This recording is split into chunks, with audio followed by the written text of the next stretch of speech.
Homem engraçado demais. Agora falou muito. Deixa ele comer, senão ele se gasta. Não pode nem comer. É o primeiro. O caboclo com o namorado, mas era besta demais, acabou. Era besta? Besta demais. Aí, meu pai, arrumou uma namorada, mandou fazer um par de bota para dizer que for falar com a avó e que de bota comigo. Aí chegou, foi. Um cavalo. Chegou no dia da festa, da festa, ia para falar com a noiva. Foi lá, chegou lá, o cabo não tinha feito a bota. Não. Ele voltou, chegou meu pai, o cabo não fez a bota não. O velho disse, meu filho, vá com a minha. Ele foi com as suas botas do rei, foi. Eu tô com o carralão, foi.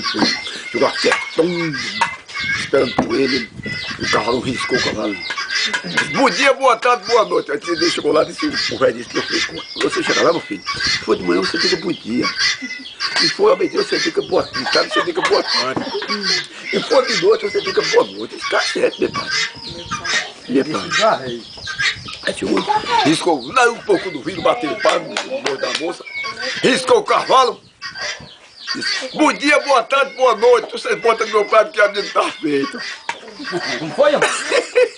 Ele riscou o cavalo, disse tudo de uma vez, disse, bom dia, boa tarde, boa noite, tu sai bota do meu pai porque a menina estava feia. Não era muito demais? Ei, quanto do caralho que eu tô